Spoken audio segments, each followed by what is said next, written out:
come to me, all you who labor and are burdened, and I give you rest. Okay, is it a stretch that the laboring and burdening have to do with information? See, people will just read that verse out of the context, but the context has to do with understanding and information. People that are laboring and struggling to understand, and they have no shalom because they're so stressed over needing to know. Because people will read that verse 28, and they'll think that that has to do with, I'm exhausted, I'm worn out, I'm working hard, I'm all beat down. No, the context here is about information. He's saying, look, Father, I appreciate and I thank you that you've hidden these things from the clever people and that you've made it ready for babes. What are babes? Babes are ones that are ready to sit there and know, I need you for everything. It's a relationship where they recognize, I need help. I can't do this myself. But see, we're so busy at this time, 2017. This is a time, this is an era where we're all about, I'm going to be taught directly by Messiah through the Spirit. I don't need anybody. I don't need any help. I don't need anybody to lay hands on me or to mold me or to guide me. That's not a babe.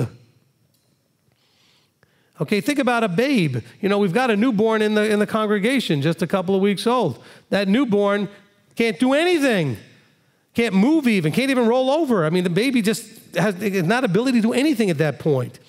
That baby needs you to change, feed, take care of, hold, nurture. I mean, that's a babe. And then we get to be babes in a little bit bigger size where we need then guidance and instruction. Don't do this, do that. This is dangerous. This is safe. This is right. This is wrong. And by the way, most of you know as parents or remember as children, when you didn't listen, didn't it more often than not go badly? When you didn't listen, and then you had to go back with your sort of tail between your legs, so to speak, All right, I should have listened,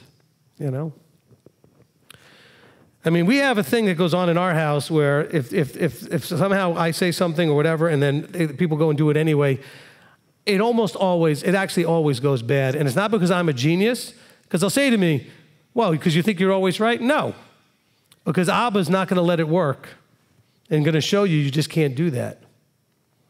Okay, when you come outside of the vertical alignment and the proper setup, he's just not going to let it work even if it should have worked or could have worked because you're still wrong in what you did. So it's not because the person who's in charge, whether it's the head of the family, the father, the husband, whatever, is so perfect and so right. But if you step outside of that, it's still going to go badly because you're still wrong. Even if he was not necessarily right anyway. It's still not going to work. Okay?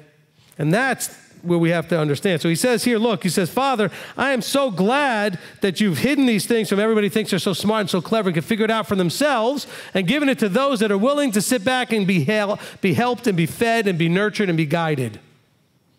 Because after all, if we were not like that, we wouldn't listen to Yeshua either. Well, I don't need you. Haven't we all grown out of that at some point? Weren't we there at some point thinking, I don't need anybody? I can do everything myself. I don't need a parent. I don't need guidance. I don't need God. I don't need anything. I don't need anybody to tell me what to do. I can do this myself. I can figure it out. I'm smart. And Yeshua is saying, I'm so glad he didn't give this information to smart people. They're too smart for their own good. So then he says, come to me, all you who labor and are burdened with not understanding, and I'll give you rest. But you got to come to him and allow him to reveal things to you in his timing, in his way, through the instruments that he chooses to use, which are people. It's not always the Ruach that will reveal things to you directly, although sometimes that might happen. But almost always it's going to be through people and then confirmed by the Ruach. And then he says, listen, in case we're not clear that this is what he's talking about, he clarifies it very clearly in the next verses. He says, look, take my yoke upon you and learn from me. Oh, he's talking about instruction and information. He interprets himself. He says, take my yoke upon you. In other words, yoke yourself to me. Let me be your discipler and learn from me. For I am meek and humble in heart, and you shall find rest from your beings, for your beings. My yoke is gentle and my burden is light. You see, I don't think people have read these verses in the right context. They have not caught that this is about information, learning, and instruction. It's not about physical labor and physical effort and being physically stressed and physically burdened. This is about information. This is about information. Can you see that now? Can you see that then this information and the way Yeshua talks about it, can you see that that's so much the same as what Paul's talking about in 2 Corinthians? He's saying, because look, you are burdened and you're laboring because you're unequally yoked with unbelievers. You're unequally yoked. You're not getting the information that you really need from the right source.